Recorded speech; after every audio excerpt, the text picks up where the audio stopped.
It's time for another episode of Let's Talk Business, featuring interviews with South Carolina business executives, community leaders, and government dignitaries. Let's Talk Business is a truly one-of-a-kind business-to-business talk show. And now, here's your host, longtime South Carolina business publisher, Rick Jenkins. Hello, everyone, and welcome to another episode of Let's Talk Business. This is episode number 8. I'm glad you could join us, whether you are listening in on 94.5 The Answer in the upstate, or maybe you're accessing our podcast on Spotify or Google, or maybe you're just watching our video series that comes out on our YouTube channel. Regardless of how you found us, I am certainly glad you did, and welcome. We got a good show for you. We usually always have a good show, but I like who we have today. We've got 3 folks that I'm going to talk to, and let me just run through who those are going to be real quick. Then we'll take a quick break and come back and get started. Kelvin Byrd is going to be with me first. Kelvin is the Dean of Manufacturing and Transportation Technology at Greenville Technical College, and I've not had a chance to talk with Kelvin before, so I'm looking forward to this conversation. Kelvin is going to be talking about a few things, including career opportunities in the skilled trades programs, new advanced manufacturing program that Greenville Tech has, and I'm looking forward to hearing what that's about. And they have more apprenticeship opportunities in manufacturing and skilled trades programs. And so we'll hear what all that good news is about from Kelvin. We'll also hear from Doug Lineberry. Doug has joined us before on the show. I think way back in episode number 1 he was here, so I haven't talked to Doug in a while, but Doug is a partner at Burr and Forman law firm. Burr and Forman has offices throughout the Southeast, but Doug, of course, sits right here in Greenville. They serve clients with local, national, and international legal needs, so they do work globally, really. Industry strengths are in the financial, manufacturing, healthcare, and food and beverage sectors, but Doug himself is an expert in intellectual property law, and we'll be talking about IP. And then I just found out here a little bit ago that our featured guest for today is not going to be able to make it. Dr. Nika White, who is an international expert in the DEI space, something happened personally at the very last second. She can't make it, and I certainly understand. But we're going to get her on a future episode. What we are going to do today is we're going to talk to Mark Farris. We're going to play the interview that I had with Mark back on our second episode. Mark is the CEO at GADC, or the Greenville Area Development Corporation. This was one of our most popular episodes, and so I thought it would be a good time to replay that if you didn't get a chance to hear Mark to begin with. GADC was founded in 2001, so they've been around a little over 2 decades. That's hard to believe. The nonprofit economic development agency, they provide support and resources for businesses of all sizes. Their job basically is to help promote and recruit businesses to come to Greenville from all over the world, really.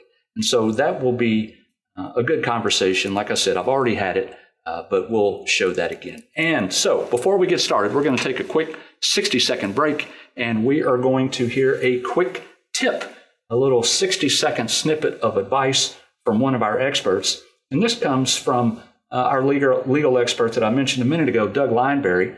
And again, he is a partner with Burr and Forman law firm and an expert in intellectual property law. Let's hear what Doug has to say, and then we will be right back with Kelvin. Thanks, Rick. To inform everybody of a really burgeoning issue that's going to come out more and more as we see it, the use of artificial intelligence and document generation. I want everyone to know that, yes, this is an attorney saying to use an attorney. There's a critical reason for that. In this day and age, everybody's got an AI. I want everyone to be aware of, just because the AI is out there, the intelligence portion of it might be in quotes, might even be highly questionable. If you feel that you are going to use an AI product, you need to be very selective about how you use it. You need to read the terms and conditions of the program allowing you to use it. Also, if you're going to put it out there, realize that some of these AIs are learning. They will go through, and if you use their platform, they will use your materials to try to usurp knowledge from them. So I want all of you here to know, if you're trying to create a document using AI, I do think a better thing to do is to find an attorney in your area to ask them about it. Again, it's kind of like pulling a document off Google and asking an AI to generate it. You may think that you're getting something great from it. It may look good on its face, but without a thorough investigation of its terms and tenets, you have no idea what you've done. Thank you. Welcome back, everyone, to Let's Talk Business South Carolina, episode number 8. It's good to have you here. And as I said at the top of the show, we have a few good folks that we're going to be talking today, including this guy. This is Kelvin Byrd. Kelvin is the Dean of Advanced, this is a long title, I got to read this. Dean of Advanced Manufacturing and Transportation Technology at Greenville Technical College. And Greenville Tech is a good friend of the show, and those Greenville Tech folks come on quite often, including Dr. Keith Miller, who was here just a few weeks ago to share some information. Kelvin, welcome to the show, my friend. Thank you for having me. It's good to have you. Right before we came back on the air, you were telling me that you are a South Carolina boy from Lawrence County. Yeah, from Lawrence County. Yeah. And so you've been in South Carolina your whole life. My whole life, over 50 years. I've been right here in South Carolina. How about that? So I'm from Kentucky, okay, but I have been in South Carolina for 21 years, and so I feel like a South Carolinian. But every now and then, I said this on the last show, every now and then a friend of mine will say, no, Rick, you have to be born here to be a South Carolinian. But 2 decades, in my opinion, make me a South Carolinian. I have to agree with you on that. Well, thank you. I appreciate that. I will share with my friends that Kelvin said, by gosh, I'm a South Carolinian now. 2 decades makes me so. Kelvin, it's good to have you here. Let's talk about what you do. And so before we get into some details about it, just kind of give me a little elevator speech about what you do over at the college. Okay. So currently I'm one of the academic deans at the college, and I oversee the School for Advanced Manufacturing and Transportation Technology. I oversee 10 programs for the college, and most of those programs are programs that are centered around skilled trades and manufacturing.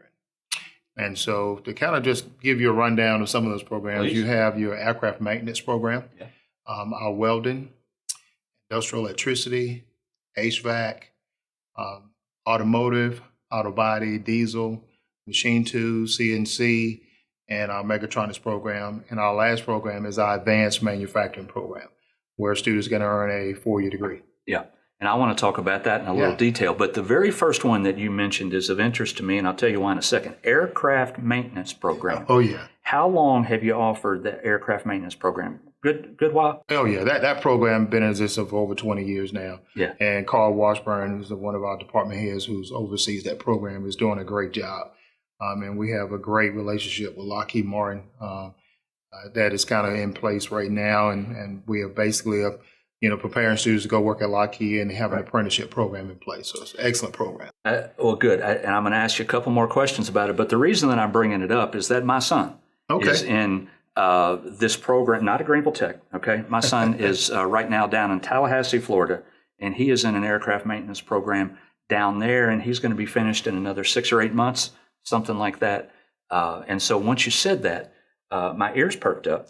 And one of the reasons my ears perked up is because of Lockheed Martin. Mm-hmm. And so we all know who Lockheed is and what they do. Of course, they're the only place in the world that manufactures the F-16 Fighting Falcon jet. Oh, yeah. And so we know about Lockheed. Now, if you come through the airplane maintenance program, I doubt you're going to be working on the Falcon. But any idea of what type of planes at Lockheed or that they might actually be working on when they come out? Well, one of the programs is, the F-16 that students will be working on eventually. Okay. Right now, we have a special program that we created for Lockheed, which is ran through our Continued Ed program, which is another great program we have at the college that prepare individuals to go into the industry very fast, give them a jump start very quickly, where they're not going through our normal, curriculum, going fall, spring, and summer semester. But those students will eventually be working on those fighter jets. Well, I'm going to have to let my son know that. Oh, yeah. His name is Spencer. And Spencer, I'm talking to you in this camera right now, pal. And once you get that, I think we need to move you to Greenville to work on the F-16 fighter jet. That is pretty cool. Let's talk about career opportunities in the skilled trade. Talk to us a little bit about it. What's going on? Well, I would tell you, and I'm speaking from experience as well, because I'm a welder by trade and a machinist by trade. And so I've been in skilled trades for, over 30 years. And I've seen it kind of just flatline. And here in the last 10 to 15 years, I've seen it just skyrocket to where there's a very high demand for skilled trades. There are a lot of people will tell you for every 4 people that leave skilled trades, only 1 is going in. And the jobs are so in high demand that it's very difficult, not just for Greenville Tech, but for a lot of the technical colleges across the state and across this whole entire country to prepare individuals to be prepared to go out there in the industry to meet that need, because it's a very, very high demand. The wages are excellent, great benefits, a lot of flexibilities, and as it pertains to opportunities. So a lot of students have a lot of opportunities to go to different companies and work because there's a very high demand. But skilled trades is booming again, and we have a lot of things put in place at Greenville Tech to where students can actually not only just earn a skilled trade, but at the same time earn some degrees and credentials behind it at the same time. Kelvin, do you have an idea of maybe, and I don't know if you know this or not, but what percentage of the Greenville Tech students are coming out in skilled trade type of education? Well, I don't know the exact percentage, but if I give you a number based on the programs that I oversee, we have right at about 450 students in our skilled trade programs starting this semester. Well, I'll take that back. It's 945 students in skilled trades programs at Greenville Tech currently right now. We graduate students twice a year, each, at the end of the fall, and at the end of the spring.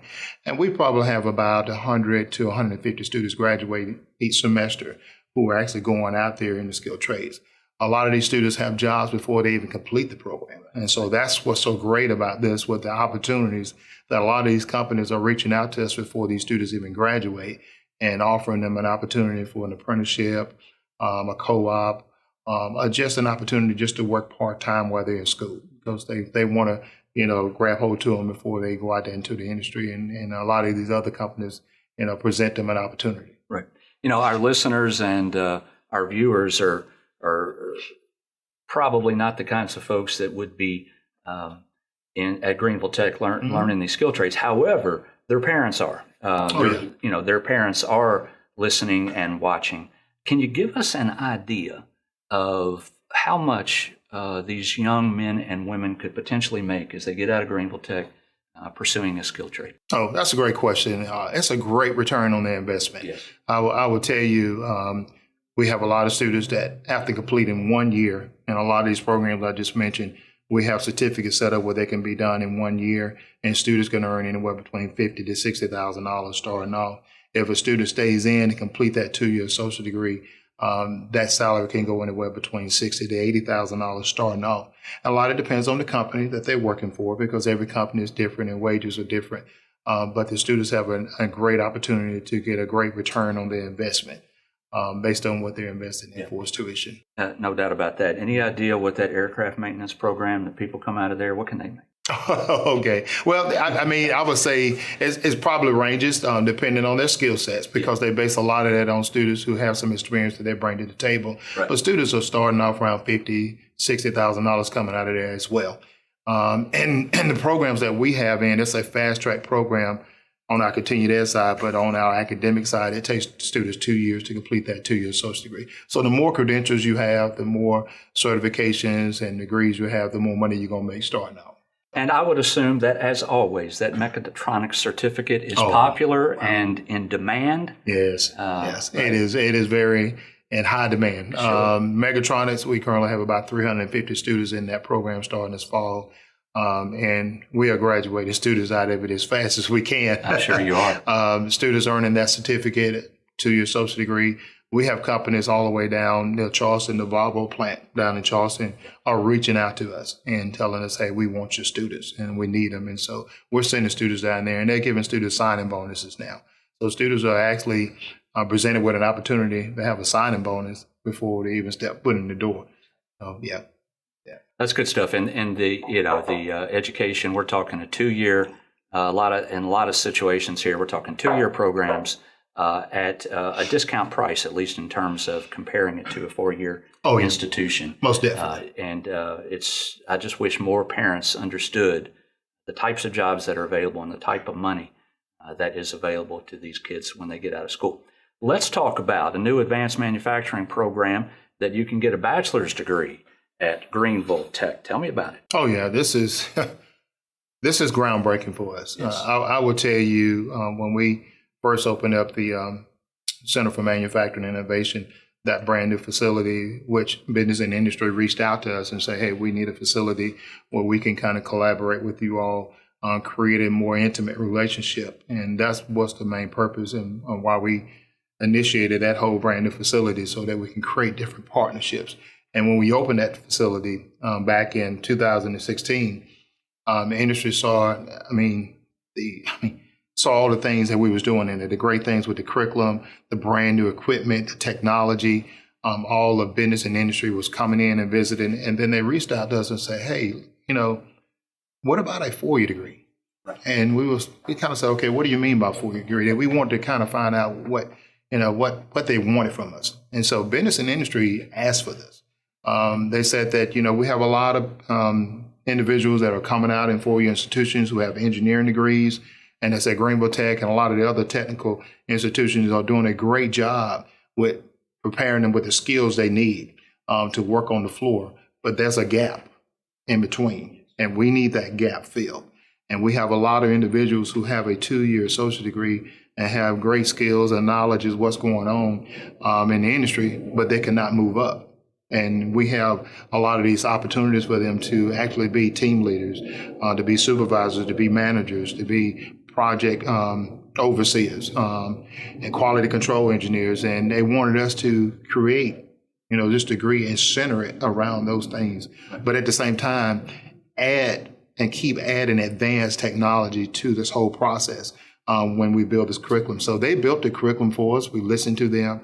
And then, lo and behold, back in 2018, the governor, Henry McMaster, came in and approved it.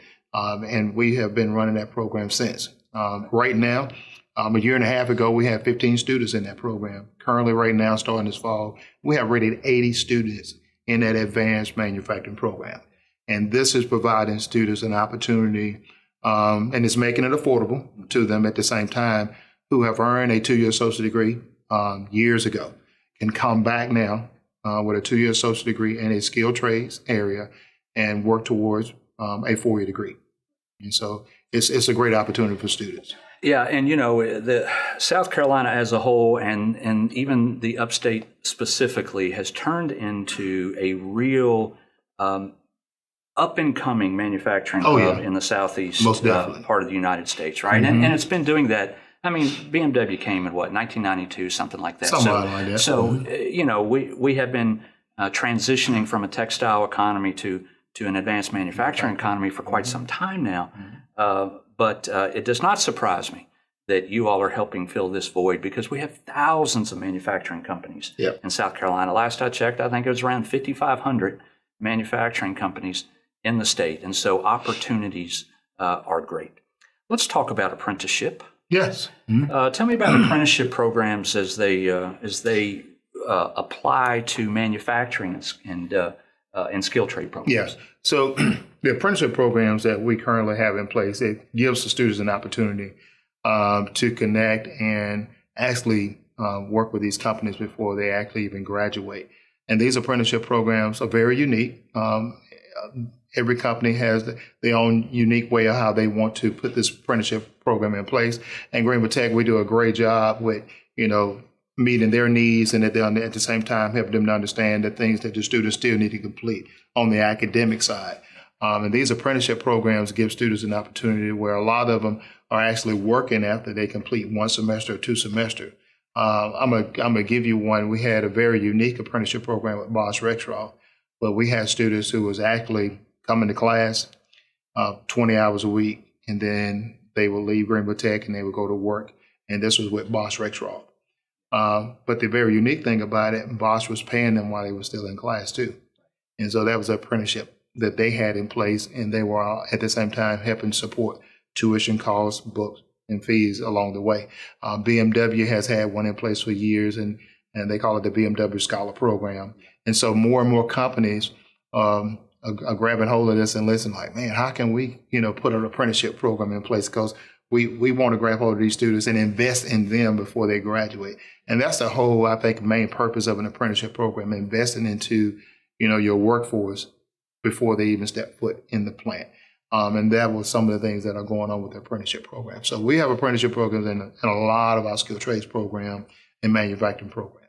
And if I switch a gear just a little bit here, kids nowadays can, and I know one or two that have done this, get a degree, a 2-year degree before they even get out of high school. I know a couple that have done it through early college and dual enrollment type of opportunities.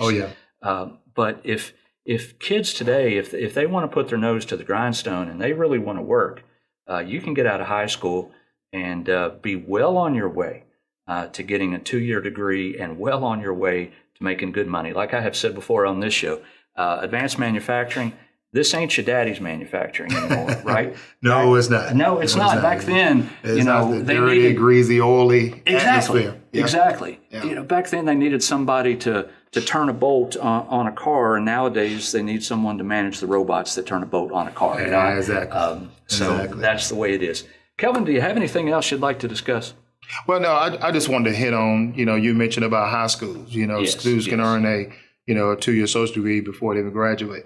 But we also have in place dual credit early college credits in place with all of our career centers in Greenville County, where even in the skilled trades, they may not be earning a 2-year associate degree, but they can get a jump start on their classes at these career centers before they even graduate from high school as well. So we're giving them credit for a lot of these classes, and when they come to Greenville Tech, they're way ahead of the ballgame. So we have a lot of those things in place. Kelvin, great stuff, man. Oh, yeah. I appreciate you being here. Oh, yeah. Thank you for having me. Good to see you and good to meet you, folks. That is Kelvin Byrd. He is the Dean of Advanced Manufacturing and Transportation Technology at Greenville Technical College. We are going to take a quick break, but we're not going to be gone very long, only about 60 seconds. And we're going to have another quick tip coming up, and it's a 60-second piece of advice, and this time it comes from our wealth management expert, Jeff Forman. Jeff is a certified financial planner and a financial advisor for Ameriprise Financial Services. Jeff, what do you got for us? Thanks for having me back. Jeff Forman with Ameriprise Financial with the financial tip of the week. Today we're going to talk about A shares and C shares when it comes to mutual fund investing and why you'd use one over the other. First, let's talk about cost. For the A share, you're going to pay 5.75% to get in. There are breakpoints at the more you invest, the less it costs you to get in. Costs you 0 to get out. The internal expense is about 1.25%. With the C share, it costs you nothing to get in, 1% to get out, and the first year is nothing after that. And no breakpoints. C shares are C shares. Why would you use an A share over a C share? It's your time horizon. Are you investing for long-term retirement? Are you investing for the short term, for a house? The breakpoint's about 7 years. So C share short-term, A share long-term. That's your financial tip of the week. Jeff Forman, Ameriprise Financial. Google me. Welcome back, everyone, to Let's Talk Business, episode number 8. I am here with a repeat guest. I'm so glad he's back with me. This is Doug Lineberry. He is a partner at Burr and Forman. And real quick, Burr and Forman, they serve clients with local, national, and international needs, really. Their strengths: financial, manufacturing, healthcare, food and beverage sector. The firm has offices throughout the Southeast, but in South Carolina, we're talking about Bluffton, we're talking about Charleston, we're talking about Columbia and Greenville, and even Myrtle Beach. Doug Lineberry, welcome, pal. Thank you, Rick. I appreciate being back. It is good to have you back. I haven't talked to you in a while, and so we want to continue talking a little bit about intellectual property as I pull up some notes here. I had told you, you and I have talked several times. I, of course, started my own business not too long ago, and you are watching it or listening to it right now.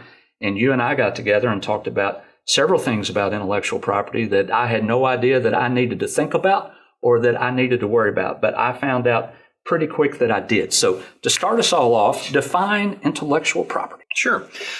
Consider it your soft ownership. Consider it to be the knowledge that helps your company become valuable. You tell a lot of people that they have intellectual property, Rick, they'll stare at you like you're just using magic words. Right. Everybody has it. Yeah. You've got a trademark. Guess what? It's going to be right here. Let's Talk Business, South Carolina. Right. That's innate to you. And what we want to really talk about is, hey, recognizing that you have it and then taking steps to protect it. A lot of folks go out and do business just kind of in a cavalier fashion. Mm-hmm. They're like, hey, I'm going to go out, I'm going to make money, and I'm going to have clients, and it's awesome. But, you've got to look at it beyond that. How do you protect your marketplace? How do you get consumer identification? How do you handle succession planning when you're ready to terminate the business or sell the business or do something else?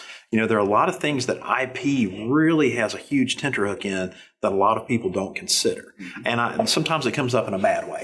Someone will be like, hey, I'm selling a business, but they've not protected anything. Yeah. That can be used against them in the negotiation if they're not careful. Of course, because now somebody has to pay to protect it on the back end. That's right. When we talked last, you said something that I really never thought about. IP is not only the things that come to mind immediately, like you just said a minute ago, such as a logo. That's the first thing that pops into my mind. But it can be many other things. And I think when you were here the first time, you mentioned that even a scent could be trademarked. And you gave me an example, but I certainly forget that example. It's the Verizon store. Walk in, inhale, take a deep breath. Yes. Guess what? You and I cannot set up a mobile electronics store that smells that way. Yeah. So it's a very clever thing. And there are a lot of facets to intellectual property that are fascinating. You've seen the local sound ordinances. If you're Harley Davidson, you're not exactly a fan of that because they trademark their sound. And so there are a lot of ways that you can protect yourself that aren't quite obvious. And I would encourage anybody who is curious about those things, reach out to an intellectual property attorney. Say, hey, maybe I'm thinking off the planet here. Maybe I'm a little crazy, but you never know. Maybe your scent's the one that nobody else can emulate. How do you protect a sound? It's a beautiful question. If you and I try to make a motorcycle that sounds like a Harley, we'll learn pretty quickly that we can't do that. No, seriously. And they've got the sound. It's part of their endemic. It's part of their brand. Again, like we talked about earlier, it's what a consumer identifies with because, by gosh, if you drive past a Harley, you know what it sounds like. Yeah. And if you try to make a motorcycle that sounds like a Harley, they'll come get you. Interesting stuff. Let's talk about IP audits. We should all do an IP audit. What does that entail? Absolutely. That is sort of that self-check. Hey, what do I have? Have I taken care of my logo? Am I too close to someone else's logo? What do I own? A critical thing, Rick, and this comes up every 2 weeks in my practice, assignments. People will go out and have work done for them by a third party and not realize that, hey, paying for it's not enough. If they create some sort of product for you, whether it be a software code or a website or a logo, you're going to want an assignment from that. If you don't, this can later trigger some serious copyright issues because if you use an artist to come up with your logo, you get successful down the road and you're using this without owning the copyright. You're like, oh, wait, we're talking about a trademark, Doug. We're not talking about copyright. We're talking about both. But they overlap. And so, just like yours, you've got a novel design to it. It's not just the text. You've got a specific look to it. And if you designed that, Rick, you're awesome. If you used a third party to do it, we probably need to get you an assignment.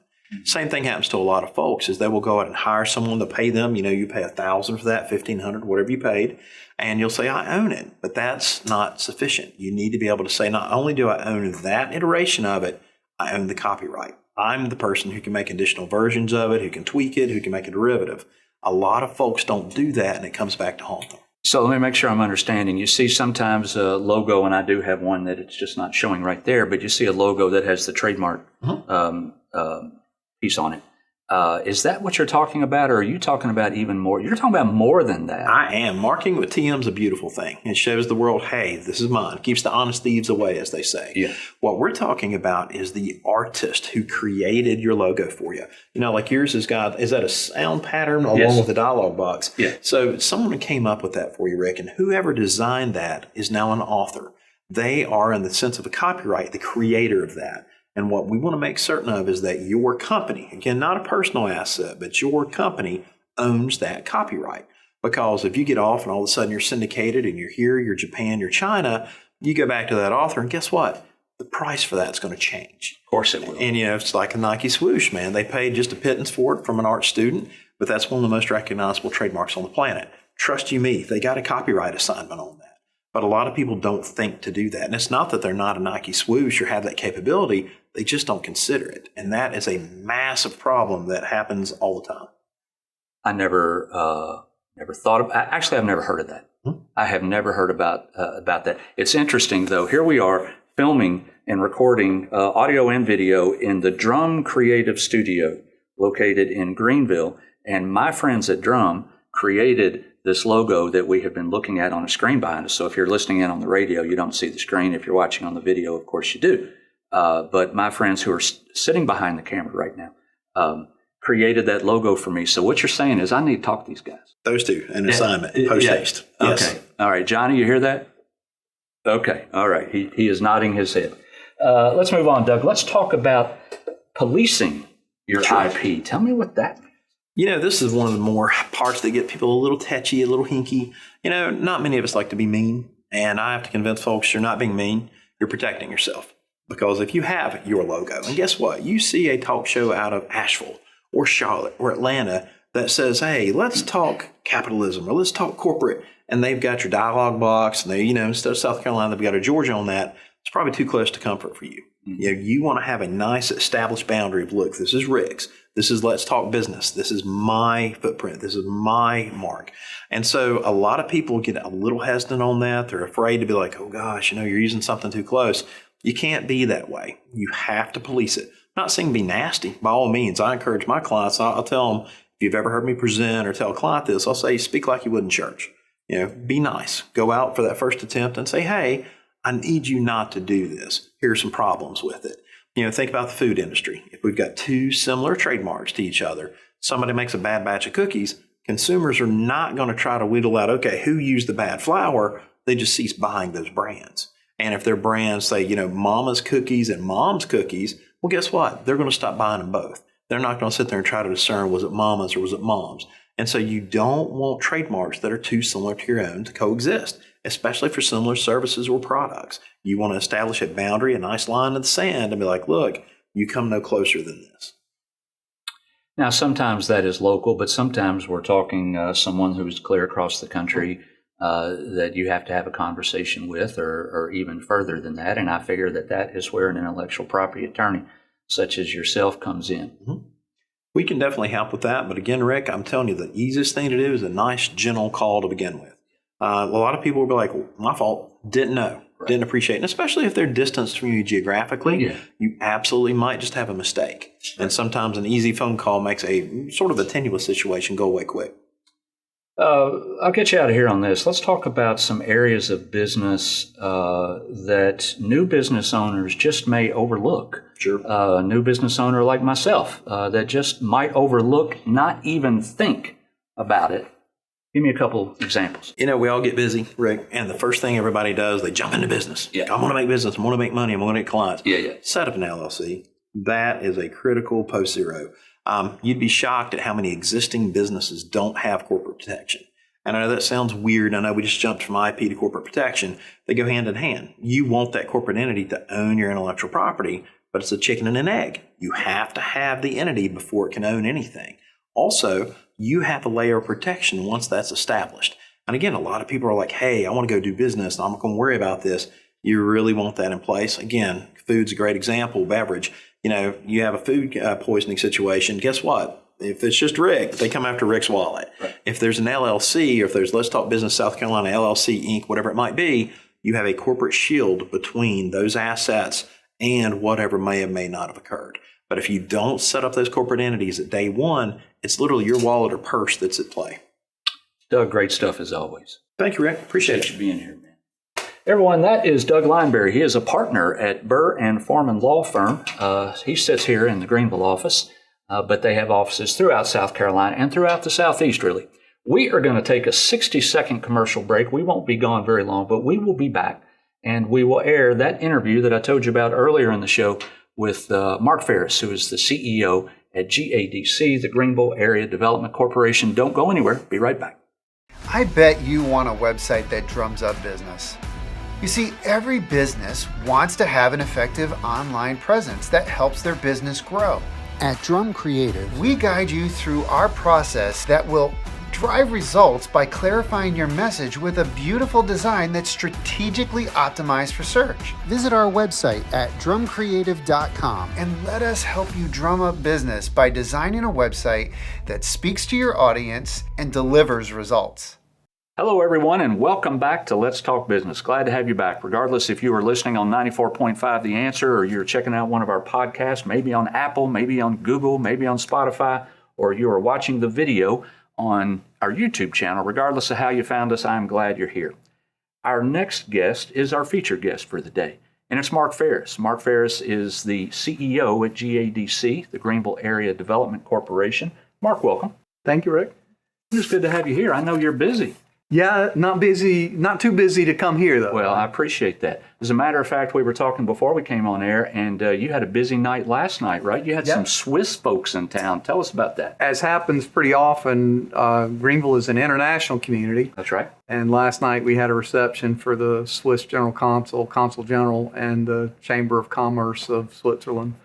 And we had, about 40, 50 people in Greenville talking about opportunities for inward investment from Switzerland, and the connections that we could make to try to generate more international business here. How did that come about? It really interests me because you got more than Switzerland that pops in on Greenville from time to time. How does that thing occur? So there's in Greenville, a lot of people don't know this, but for the two Carolinas, North and South, there's a European American Chamber of Commerce. It was formed a couple of years ago, in fact, and they take opportunities like this to have companies, especially obviously from Western Europe, to come to Greenville and to generate that kind of connection that's made with U.S. companies and with economic development organizations. Now, the European Chamber, it is located in Greenville? It is. But does it works for South Carolina? And North Carolina. Okay, the same one is headquartered right here. Right. We are the Carolinas chapter of the European American Chamber of Commerce, and they really did the event. So I would guess since they're in your backyard, you get the benefit of the doubt when somebody's wanting to come and visit one of these two states? Yes, certainly. And Greenville, Rick, is a very international city. We were talking earlier about the census information that came down a couple of months ago. It showed that Greenville County had 13,000 new people moved to Greenville in 2022, and we found that 1 in 5 of those were of international origin. How about that? How's that compare? We're a lot higher than most places in the Southeast. We're higher than Charleston, higher than Richland and Columbia. So we have probably the greatest concentration of both international businesses and international folks in the state of South Carolina. When I moved to Greenville, and I consider myself a South Carolinian now because it was 20 years ago, even though I know that a lot of folks listening and watching are going, no, Rick, you're not, because you have to be born here, right? Okay, so I got it. You were born here. Yeah. Right. Yeah. Went to Clemson. Right. So you're a South Carolina boy. But regardless, I do feel like a South Carolinian. Came here a long time ago, 20 years.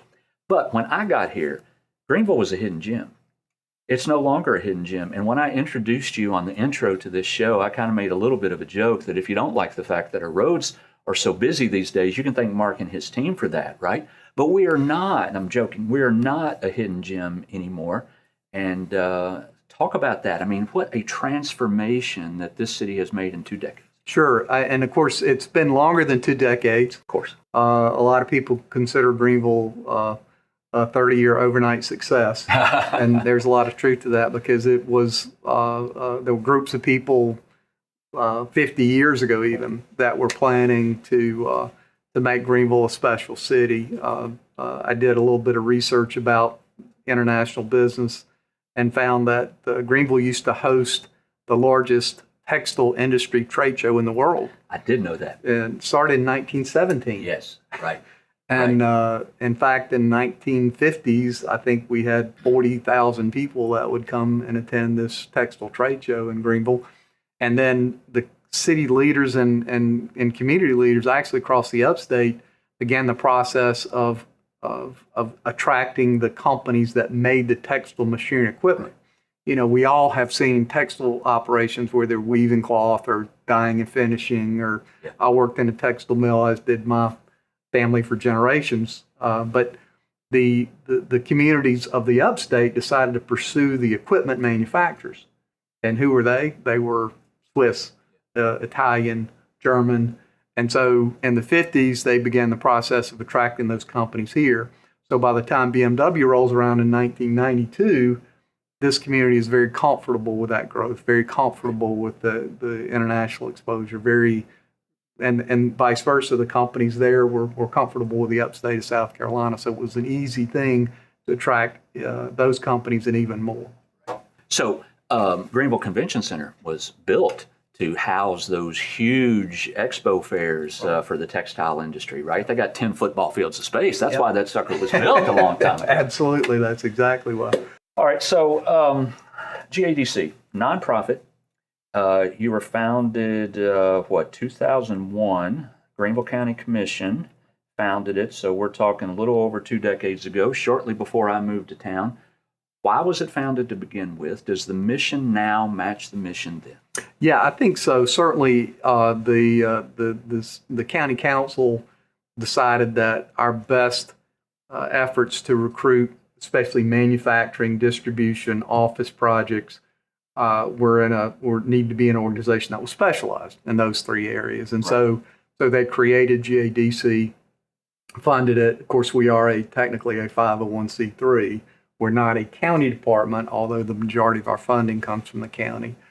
Since our inception in 2001, the organization's helped recruit almost $7 billion worth of industry investment to Greenville and about 36,000 jobs as a result of those company investments. And last year, for example, we had $470 million and 2,200 new jobs in Greenville. So there's been a long history of success, but it was primarily an attempt to focus the recruitment efforts on that manufacturing distribution office. How does your organization, how is it structured?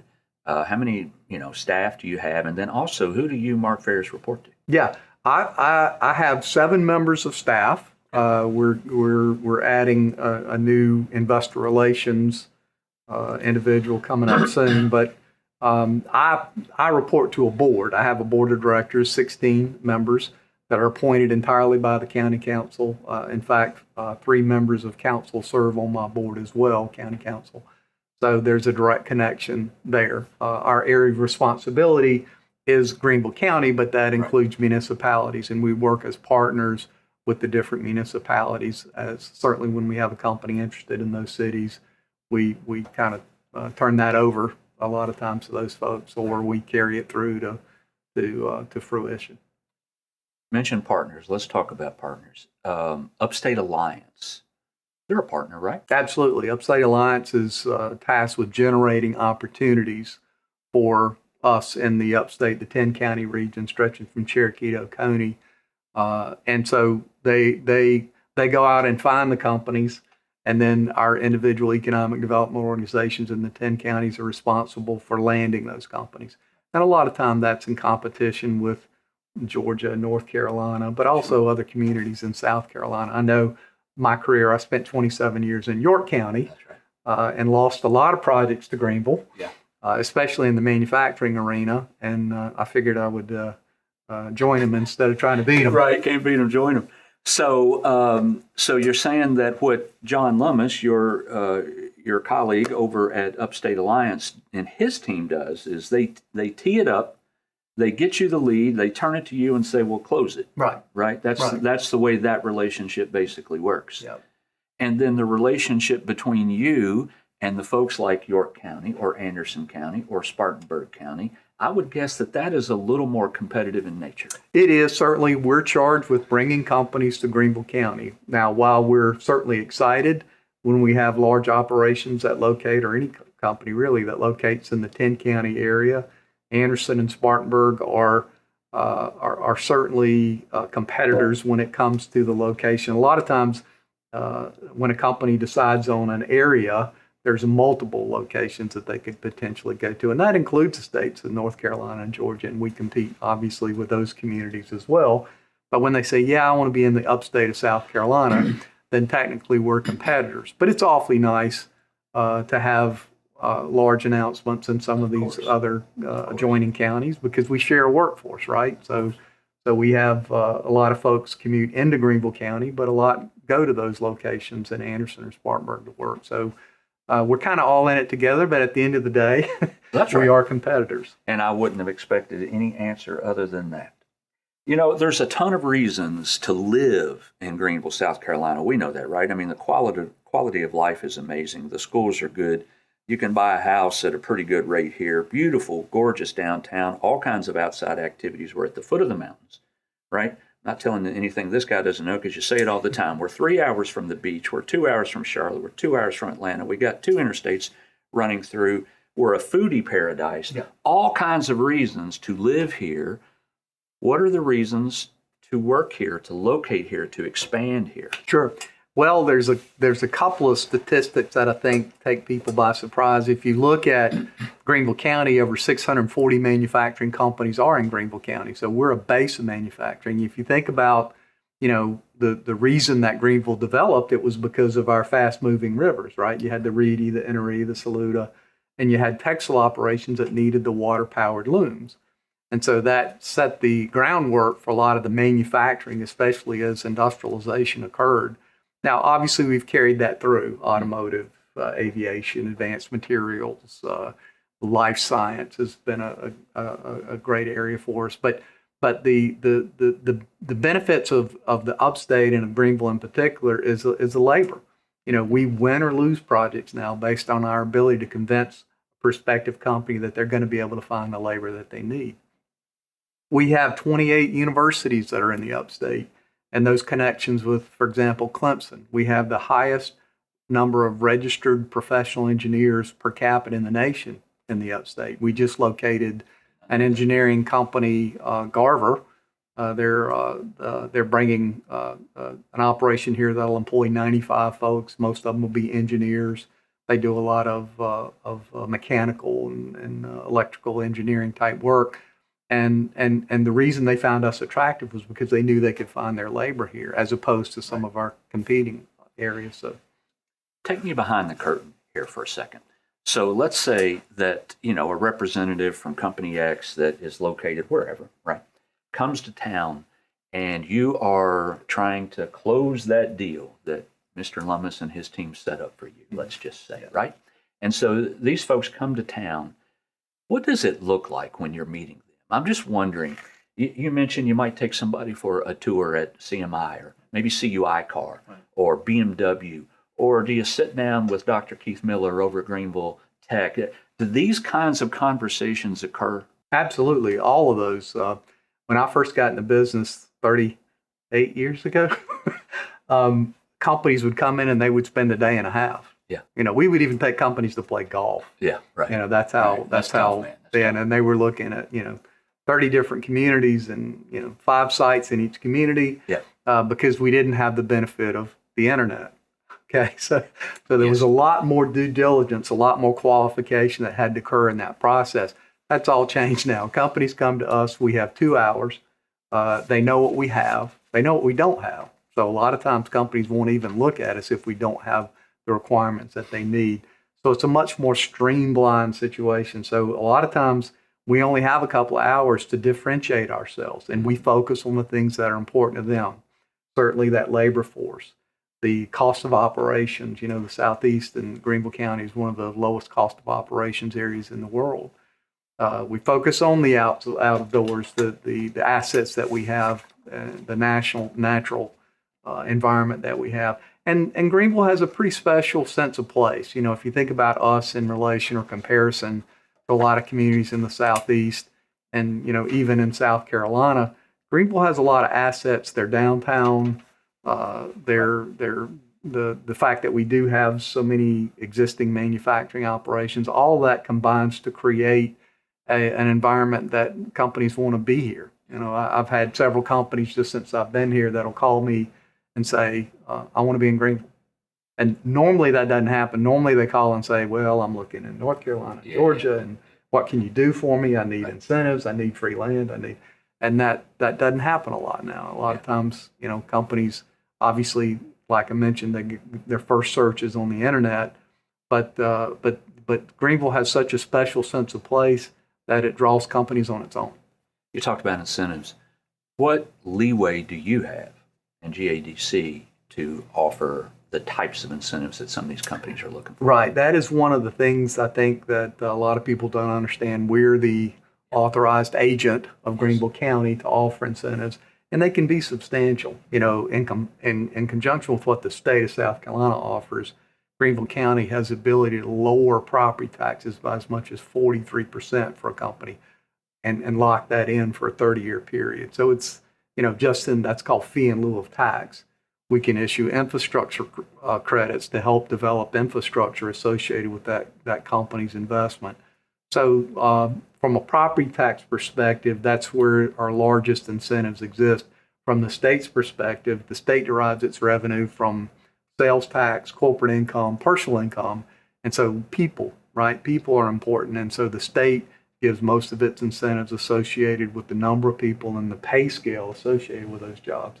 So in combination with the county's incentives from property tax, real and personal property tax, South Carolina puts together a pretty good package for most companies. Sounds like it. You talked about sometimes companies, all the time, companies are going to do due diligence and decide if they want to move to Greenville or not. But are there times when you all do your due diligence to determine if a company is the right fit to move here to begin with? Yeah, we do, certainly. Every company is not a good fit for Greenville. You know, if a company comes in, I think the Southeast in general has had a reputation for cheap land, cheap labor. We don't have that. So if a company comes in and says, yeah, we're going to pay $12 an hour, we discourage them. Say, look, you know, I'm sure you're a fine company, right? But if that's your pay scale, you're not going to find people here. You're better to move on. If there's a company that has some environmental consideration, you know, if they have effluent or discharge, if they have some kind of hazardous process or a process that creates a lot of noise or generates a lot of pollution, then, you know, we try to discourage them and say you might be better served in another community because, frankly, I'm not sure we'd be able to support you here. Yeah. Now, that doesn't happen often. Of course. But you have to find a polite way to say thanks, but no thanks. Talk about, let's end with this. And you got a new long-range strategic plan for economic development. First of all, when was that put together? That was just last year. Just last year. Finalized. Well, it was a 3-year process, but we actually just rolled it out last year. Right. And how far does that plan look into the future? At least 5 years. It's 5 years. Yeah. Okay. Is that on some kind of rotating basis that you update it every so often, 5 years forward? Well, the business is pretty dynamic. And so, you know, what we pursued. It's a living document? It is. What we pursued even 10 years ago certainly is not the same as we're now pursuing. If we take a peek into that, what will we see? Well, if you think about, we've broken the plan down in 3 areas: business development, tools and sites, and organizational outreach. So, you know, Greenville County has developed so rapidly that we do not have an adequate inventory of industrial property. So we had our first new business park in 20 years announced in 2021. The Sudler Group comes to Greenville, builds Fox Hill Business Park. They're now almost completing construction on their third building, which has already been leased. Yeah. So it's been very active. But the great part is we've had a lot of interest in Greenville from developers that are out of market. They've come in, they've bought property, they've established a presence in Greenville, and that's wonderful. But as we rapidly develop, and certainly that includes residentially and commercially as well, we don't have a set of property that we need to count on for the future. So we're out trying to work with developers, work with property owners, work with other partners to identify parcels that we could grow as industrial sites. If you think about organizational outreach, we as an organization need to adjust our metrics. You know, obviously jobs and investment at the end of the year are the two things that we measure the greatest, but are we raising per capita incomes, for example, in Greenville County? South Carolina lags in that category, so we want to focus on those companies that will help accomplish that. So there's those 3 areas that we're going to be working on to try to do incremental growth, certainly, and adjust Greenville Economic Development's vision for the future based on the changes that are occurring in the economy. Great stuff, Mark. I appreciate you being here. Thank you, Rick. It's my pleasure. Enjoyed it. Great info. And if we're going to judge your success and the success of your team by driving around and walking around and looking at this beautiful city that we all live in, you're doing a bang-up job.